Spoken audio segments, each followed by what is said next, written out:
사사기 4장 11절에서 24절. 어제 주인공이 드보라였다면 오늘 주인공은 야엘이라는 여자입니다. 야엘은 호밥의 후손인 게엔 사람 헤벨의 아내였는데요. 이 11절에 호밥은 모세의 장인이라고 되어 있지만 이 호밥은 모세의 장인인 르우엘의 아들이기 때문에 우리식으로 하면 호밥은 모세의 처남이 됩니다. 그런데 왜 성경은 장인이라고 했냐? 장인으로 번역된 이 히브리어 하타는 원래 사위를 삼는다는 뜻인데요. 성경 대부분에선 장인으로 번역이 되었습니다. 하지만 창세기 34장에서는 통혼이라는 뜻으로도 사용이 되었기 때문에 이 하타는 여기서 그냥 사돈 집안 정도로 해석하면 되겠습니다. 민수기 10장을 보면 모세가 호밥에게 이스라엘의 눈이 되어 달라고 하면서 같이 가자고 하죠. 하나님께서 구름 기둥을 통해서 이스라엘이 어디에 머물게 할지 정하시지만 어디에 텐트를 치는지 좋을지 이 디테일한 거는 광야를 잘 아는 현지인 도움을 받는 게 좋기 때문인데요. 그때 호밥이 따라갔는지 아닌지 더 이상 밝히지 않았었는데 오늘 본문을 보면 따라갔다는 것을 알 수가 있죠.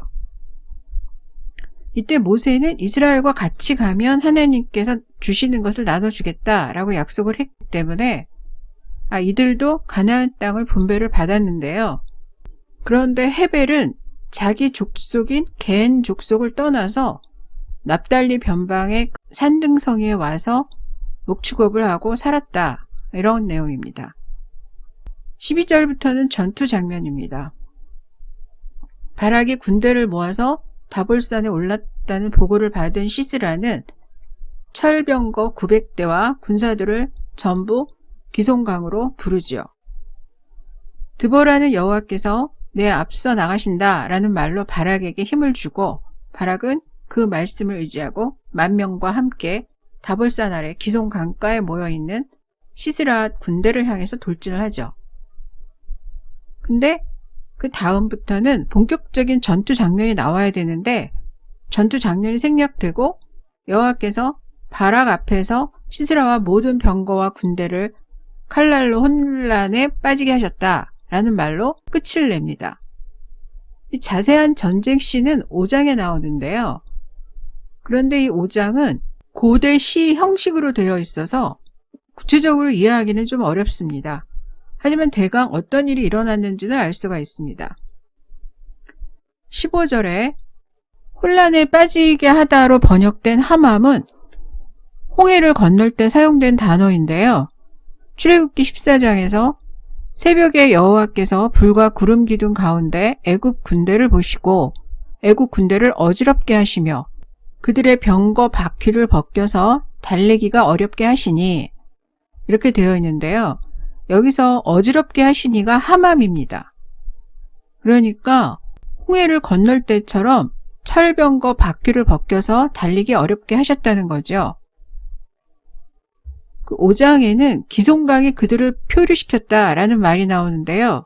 기송강물이 쓸어버렸다는 뜻입니다.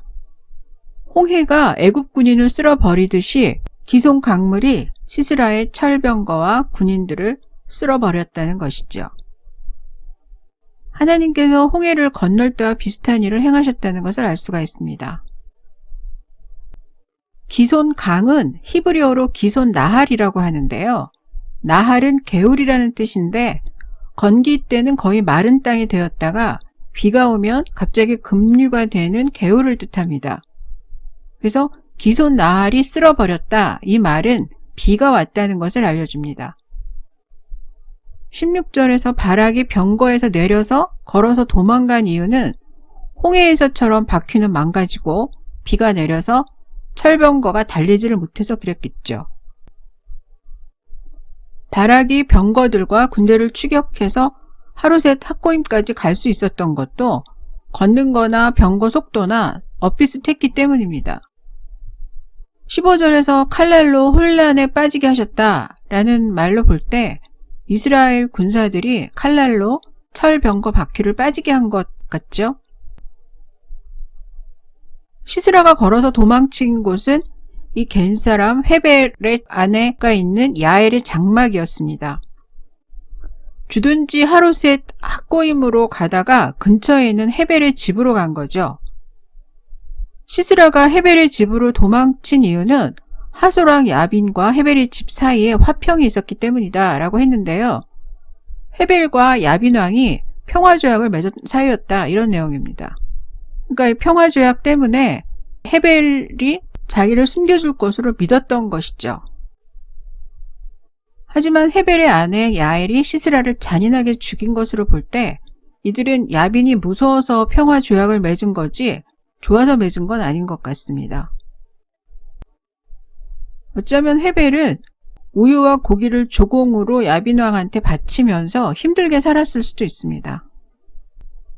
평화 언약을 맺으면 절대 깨지 않는 게 고대 근동의 룰이었기 때문에 어지간했으면 숨겨주고 죽이지는 않았을 텐데 머리에 말뚝을 박아 죽일 정도면 보통 원한은 아니라고 봐야죠. 헤벨의 아내 야엘은 이스라엘이 군대를 일으켰고 시스라가 잡으러 갔다는 사실을 알고 있었던 것 같습니다. 그래서 시스라가 왔을 때 야엘이 두려워하지 말고 자기 장막 안으로 들어오라고 하고 이불로 덮어준 이유도 시스라가 비를 쫄딱 맞고 땀에 범벅이 된 채 그 영락없는 폐잔병 모습으로 왔기 때문이죠. 이불로 번역된 세미카는 양탄자라는 뜻인데요. 시스라가 숨을 곳이 필요한 상태인 것을 알고 안심시키기 위해서 바닥에 눕게 하고 양탄자로 덮은 것 같습니다. 그리고 시스라가 목이 마르다고 하니까 우유를 마시게 하는데요. 이 5장에는 이 우유를 엉긴 우유, 커드라는 말로 되어 있습니다. 커드는 치즈가 되기 전 엉긴 상태의 우유를 말하는데요. 엉긴 우유는 맑은 우유보다 단백질 성분이 더 많을 것 같죠? 우유 단백질엔 잠이 잘 오는 성분이 있다는 거는 많이들 아니까 그래서 불면증이 있는 사람들이 자기 전에 따뜻한 우유를 마시는데요. 야엘이 알고 준 건지 모르고 준 건지는 모르겠지만 어쨌든 시스라는 맹물을 마신 것보다는 훨씬 깊은 잠에 빠졌을 거란 생각이 듭니다. 야엘이 시스라를 죽이는 장면은 정말 엽기적인데요. 21절에 기절하다로 번역된 우프는 날다, 어둠이란 뜻인데요. 이 단어가 성경에서 기절하다라는 뜻으로 사용된 적은 없습니다. 원문의 뜻을 살리면 시스라의 머리가 날개처럼 펼쳐져서 죽었다라는 뜻이 됩니다. 잔인하죠. 그런데 5장의 묘사는 더 잔인합니다. 어떤 분은 사사기는 19금 범죄 영화 같다고 하는데요. 이 장면을 두고 한 말은 아니지만 맞는 말입니다. 이렇게 엽기적인 살인을 하려면 동기가 있어야 하는데요. 이들이 시스라에게 어지간히 괴롭힘을 당했던 것 같기도 하고요. 이들이 이스라엘 혈통도 아니고 변방에서 존재감 없이 사는 인생이긴 하지만 심정적으로 자기들도 이스라엘 사람이라고 생각하기 때문이 아닐까 이렇게 생각이 듭니다. 하나님께서 시스라를 하필 여자의 손에 죽게 하신 이유는 이스라엘을 그렇게 학대하던 자가 사실은 쏟아지는 잠 하나 이기지 못하는 약한 육체를 가졌고 여자가 휘두르는 망치 하나 피하지 못해서 죽임을 당하는 그런 나약한 존재라는 것을 알라는 뜻이라고 봅니다. 양극화가 심해지면서 가난한 사람들은 더욱 위험한 일을 하게 되었고 부익부 빈익빈이 사회 구조로 자리를 잡았기 때문에 개인이 아무리 노력을 해도 소용이 없는 사회가 되었다 이런 말들을 많이 합니다. 열심히 살고 싶은 의지를 꺾어버리는 말인데요.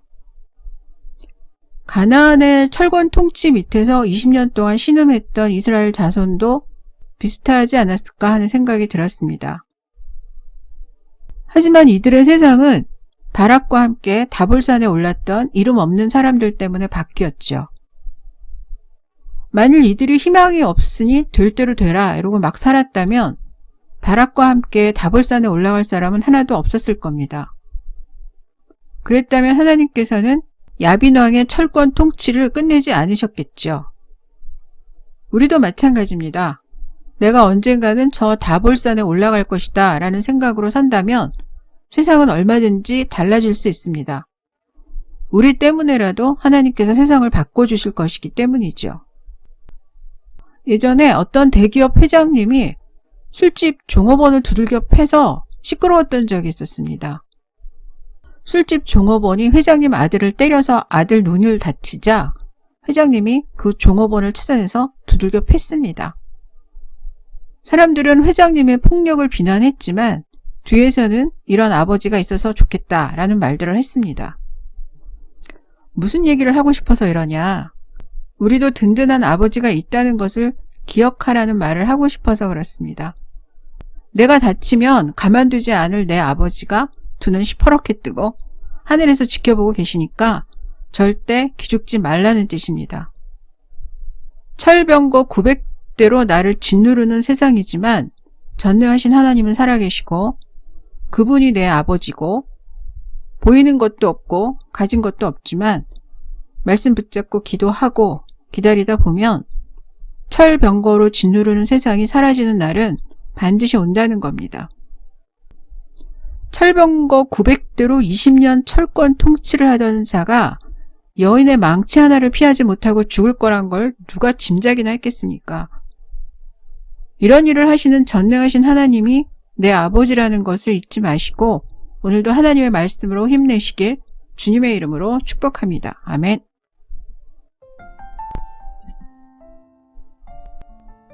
기도하겠습니다.